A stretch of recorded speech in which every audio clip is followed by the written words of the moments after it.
Oke, sebenarnya ini agak tiba-tiba, tapi setelah Lives hari Senin lalu tanggal 8 Desember, tepatnya setelah kita baca bareng-bareng voiceover terbaru dari Zhongli tentang White Horse Adeptus, saya langsung kepikiran untuk membahas sosok ini. Karena ada beberapa hal menarik, terutama kemungkinan bahwa White Horse Adeptus akan menjadi playable karakter berikutnya, sekaligus ras angel pertama yang bakal playable bahkan mendahului Nicole. Nah, ditambah lagi ada indikasi kuat bahwa sosok inilah yang disebut sebagai anak Istaroth. Dan entah kenapa untuk figur yang mungkin akan bernama Zibai ini, saya pribadi cukup yakin ya bahwa drip marketingnya akan diumumkan dalam waktu dekat, yang kemungkinan besar akan bertepatan dengan gelaran TGA 2025 pada tanggal 12 Desember nanti. Ya, tenang, ini bukan leaks ya teman-teman, murni analisa berdasarkan data dan histori yang ada. Leaks dan spoiler tetap dilarang di channel ini, baik di kolom komentar maupun di kontennya. Ya, jadi tanpa berlama-lama lagi, mari kita langsung bahas secara singkat tentang Zibai, sang White Horse Adeptus. 月の物語が聞きたいの？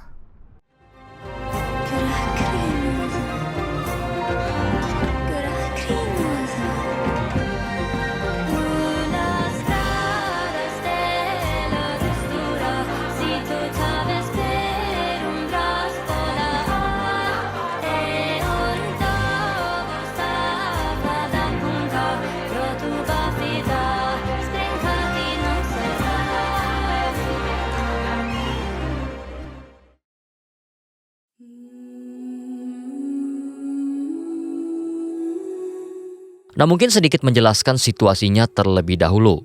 Sadar nggak sadar, setiap kali Patch Latent Rite hadir, Genshin selalu merilis karakter baru asal Yue, bahkan sering muncul terkesan tiba-tiba. Seperti misalnya tahun lalu dengan Lanian.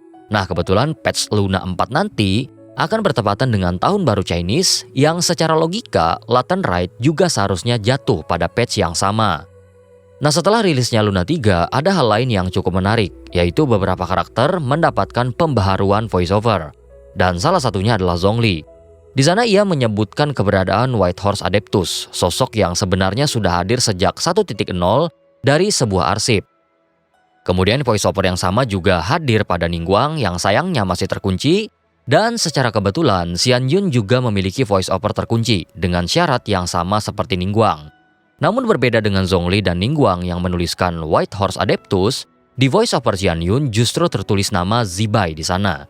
Dan dari sini dugaan saya mulai mengerucut bahwa Zibai lah yang kemungkinan besar menjadi identitas White Horse Adeptus itu. Nah, lalu kenapa saya memperkirakan bahwa drip marketing Zibai akan rilis pada tanggal 12 Desember? Alasannya sebenarnya cukup sederhana, karena pola yang sama pernah terjadi di patch 3.4, yang saat itu Hoyo menunda drip marketing terbaru dan baru merilisnya setelah VV spesial dari TGA tayang melalui Al-Haitam dan Yoyo. Nah, jadi itulah proses rekonstruksi asumsi ini yang memang terkesan ribet. Namun itulah cara yang normatif. Sekarang kita fokus pada identitas Zibai ini. Ya, meskipun statusnya masih berupa asumsi ya bahwa dialah White Horse Adeptus, namun untuk mempermudah narasi, mari kita sebut begitu saja. Nah, secara tersirat, Zibai pertama kali disebut dalam buku Moonlit Bamboo Forest. Ya, mungkin beberapa dari teman-teman pernah melihat penggambarannya pada salah satu karya di Hoyo Fest, yang intinya buku tersebut menceritakan seorang anak lelaki yang ingin menuju pelabuhan Liyue, namun tersesat di hutan bambu dan pada akhirnya bertemu dengan seorang wanita berbusana putih. Nah, ini bukan woman in white dalam konteks horor ya teman-teman, tapi memang demikian penggambaran sosok tersebut. Dalam buku tersebut, setelah kemunculan wanita itu, disinggung sedikit soal legenda White Horse Adeptus, yang secara tidak langsung mengkonfirmasi bahwa dialah sosok yang dimaksud alias Zibai.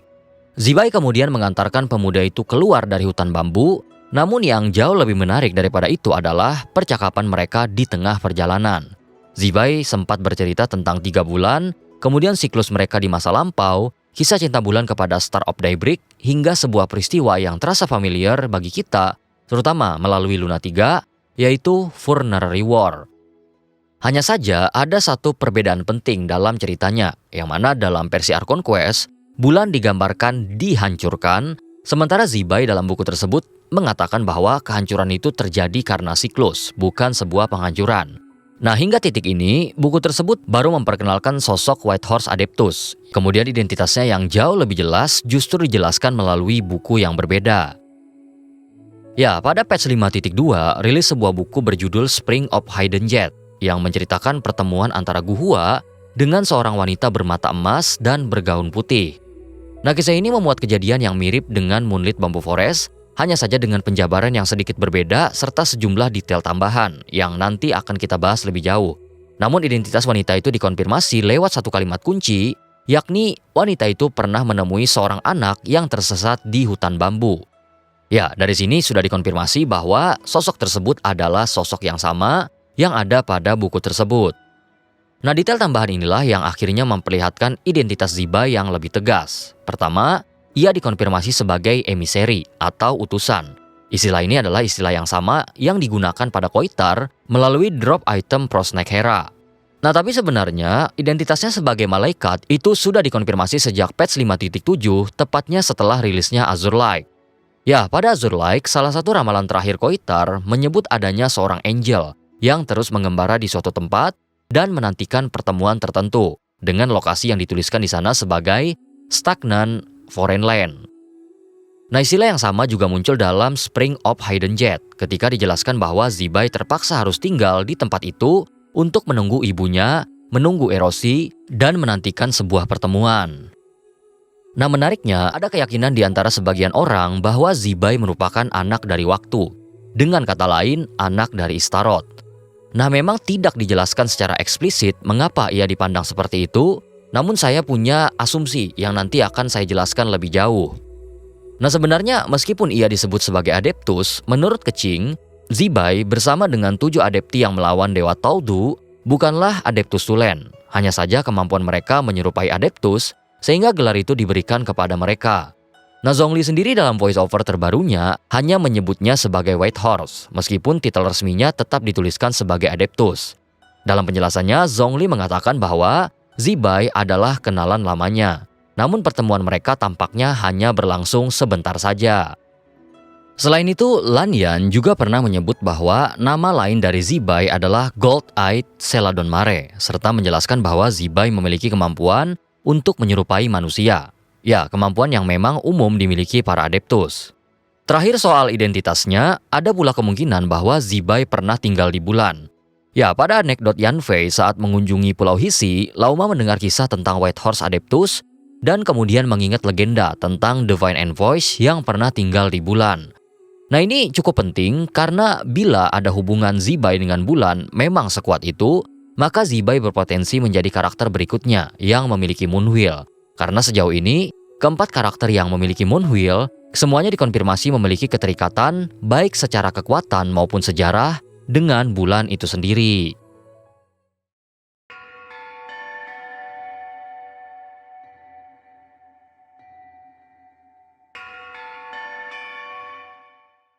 Oke, ada 3 asumsi yang bisa saya himpun dari keseluruhan narasi mengenai Zibai.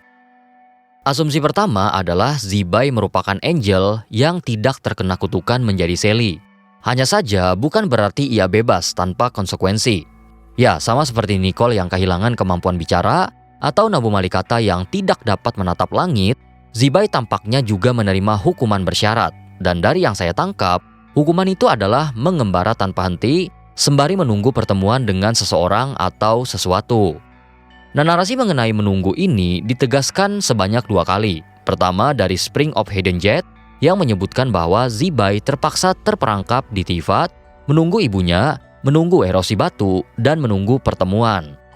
Kemudian yang kedua, penglihatan terakhir dari Koitar pada Azure Light, yang menggambarkan seorang angel yang ditakdirkan untuk terus mengembara dan menantikan pertemuan di sebuah stagnan foreign land, yang mana istilah ini kemungkinan besar merujuk pada Liyue.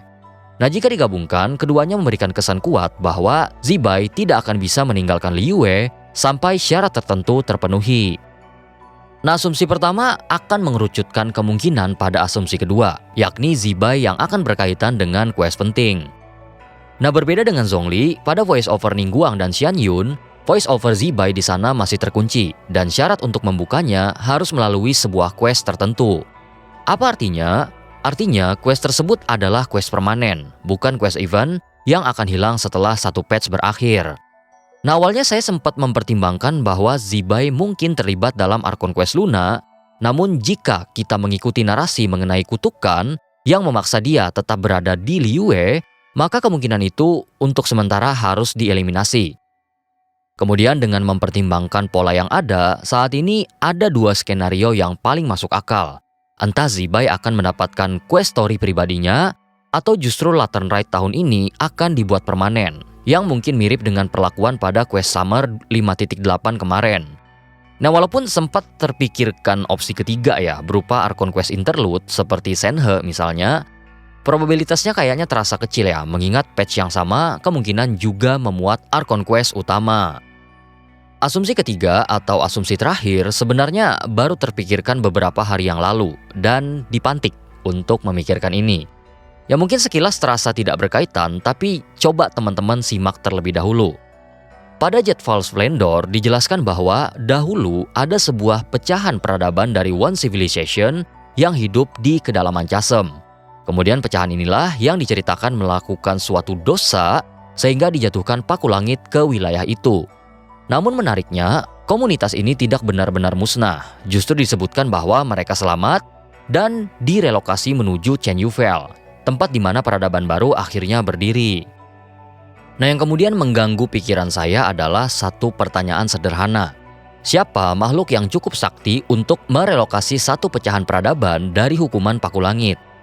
Ya, memang belum ada jawaban pastinya, tetapi saya memparalelkan keselamatan leluhur Chen Yufei dengan selamatnya Enkanomiya, yaitu dengan adanya campur tangan dari waktu atau Istaroth. Nah, kalau Enkanomiya dapat bertahan berkat revelation dari Sang Dewi Waktu, bagaimana jika di Chen Yufei yang turun tangan justru adalah anak dari waktu, yaitu Zibai? Nah, asumsi ini berakar dari dikonfirmasinya istilah Thousand Threads atau Thousand Wind di Liyue. Istilah yang juga muncul dalam Before Sun and Moon ketika Istaroth menyelamatkan Enkanomiya. Namun ada satu hal lain yang mengganggu pikiran saya, yakni sebuah mural yang dapat ditemukan di Chen Yufei. Ya, pada mural ini tampak bahwa orang-orang Chen Yu yang berasal dari Chasm direlokasi ketika paku langit dijatuhkan, dan pada mural tersebut mereka tampak dipimpin oleh seseorang. Ya, sekilas memang tidak terlalu menonjol jika hanya melihat pada mural ini saja. Tetapi jika diperhatikan lebih seksama, di belakang sosok yang memimpin itu terdapat sebuah cahaya. Nah, secara kebetulan ada dua mural lain yang memiliki ciri serupa, yaitu seseorang dengan cahaya di belakangnya. Dan keduanya merupakan penggambaran daripada Angel. Mural pertama terdapat pada Dragon Spine, dan mural kedua berada di reruntuhan Natlan yang menggambarkan Yohuwal Tekuhtin. Dari kecocokan visual ini, saya mengasumsikan bahwa sosok yang memimpin relokasi orang-orang Chasm kemungkinan juga merupakan seorang Angel, dan dugaan saya dia adalah Zibai. Nah, kemudian bagaimana cara Zibai dikenal sebagai anak Istaroth atau anak waktu? Ya, dugaan saya mungkin sama seperti Barbatos yang menceritakan kepada orang-orang Mondstadt bahwa Dewa Waktu pernah membersamai mereka. Zibai yang memiliki koneksi dengan Istaroth juga melakukan hal serupa kepada orang-orang gunung, yakni leluhur lembah Chenyu. Sehingga mereka kemudian mengenalnya sebagai Putri Waktu atau Putri Istaroth. Ya, walaupun begitu, asumsi ini masih memiliki titik lemah karena cahaya yang sama juga tampak pada jet yang terdapat pada mural berbeda yang ada di Chen Yufei. Ya, jadi untuk sekarang kita hanya bisa menunggu apakah akan ada konfirmasi lebih lanjut ketika Zibai akhirnya dirilis nantinya. Oke, sekian dulu pembahasan kali ini tentang White Horse Adeptus alias Zibai alias anak Istaroth. Nah, perlu diingat semua ini masih berupa praduga yang disusun oleh arsip yang ada. Jadi kalau nantinya ternyata dia bukan bernama Zibai, anggap saja saya sedang membahas White Horse Adeptus atau anak Istaroth secara umum. Nah, tapi yang membuat saya pribadi penasaran itu sebenarnya bukan soal Istaroth punya anak atau tidak, melainkan manuver Istaroth itu sendiri. Nah, jika memang benar ia ikut menyelamatkan pecahan peradaban One Civilization yang ada di Chasm, walaupun secara tidak langsung, itu berarti sudah ada dua peradaban yang selamat karena campur tangannya. Dan Istaroth dalam dua aksi tersebut juga selamat dari hukuman, berbeda dengan Ronova. Ya, jadi sekian dulu pembahasan kali ini, dan saya tekankan sekali lagi bahwa ini bukanlah konten leaks atau spoiler. Jadi buat teman-teman yang pengen so asik nyebarin leaks atau spoiler, bisa minggir dulu aja, oke?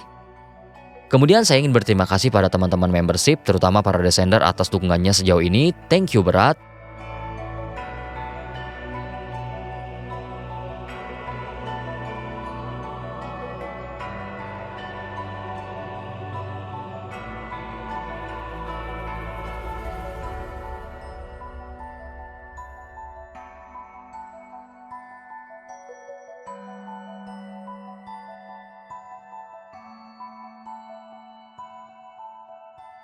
Dan buat kalian semua yang udah menonton sampai habis, terima kasih sudah meluangkan waktunya.